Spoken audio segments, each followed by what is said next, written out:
my name is Malik Gillani. And I'm Jamil, Khoury. And this is a story of how we met. So we met 22 years ago. Yeah, it was in mid-September. Yeah. And I, at the time, so we were living 7 blocks apart from each other, and I was living at Bryn Mawr in Sheridan, and Malik was living at Rosemont in Sheridan, and I was taking a 28-block walk every evening as, some form of exercise. And it was 14 blocks north and 14 blocks south, and I would cut through the campus of Loyola University to walk on the lake. But this particular evening, a voice in my head, of course this was all faded, said, told me to turn on Granville. So I listened to the voice and I turned on Granville. And as he turned on Granville and was walking towards Broadway, I got off the Granville Red Line train and was walking towards Sheridan, going to my home. And I saw this beautiful young man in a backpack and shorts walking towards me, and a voice in my head said, "Say hello." So I did. I was much more fit at the time. So I saw this beautiful young man walking towards me who said hello, and I said hello back. And that really, surprised me. And I wasn't ready to engage in a conversation. I just wanted to say hello.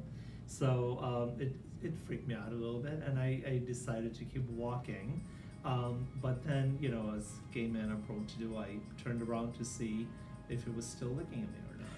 So I'm walking in one direction, and Malik is walking the other, and we both sort of turn around and look at each other at the same time. Then we continue walking in opposite directions and turn around a second time. And then I think you crossed. Then I crossed, and I was like, okay, I'm going to cross the street, and if he crosses the street, then he's interested in me. This is a very gay male story, but it is not a sleazy story. So we sleazy. Well, it's like we're on the street, So we crossed the street, and then you walked over to me halfway, and then yes, we met halfway. And introduced ourselves. Yes. And you did not believe my name was Jamil. No, people like him aren't named Jamil. Look at him. So I didn't believe you. Yeah. So, and then within 3 minutes of our conversation, I asked Malik if he was Ismaili.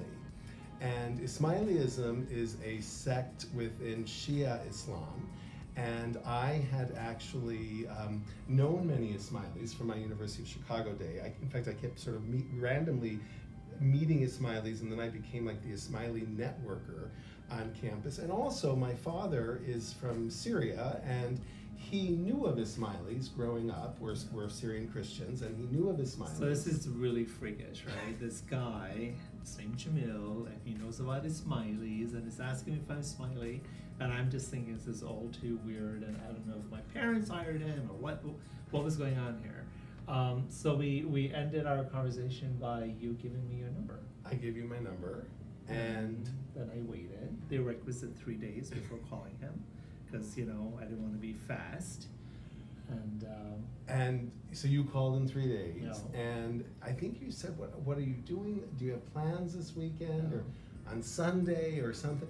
And I did have plans, actually. A friend of mine was in a documentary film about a group of women who went to Beijing, China as part of the 1995, because this was 96, the 95, the International Women's Gathering. Yeah. And so I asked him if he wanted to accompany me to the screening of the film at Harold Washington Library. So that was our first date, watching a documentary. And 22 years later, Here we are, running Silk Road, and of course there would be no Silk Road Rising if we had never met. Had met on Granville Street. Thank you for turning on Granville. Yeah, absolutely. And thank you for listening to our story. Thank you for coming home late that night. It was later than usual for you. Yeah. And getting off at the Red Line stop at that opportune. Bye.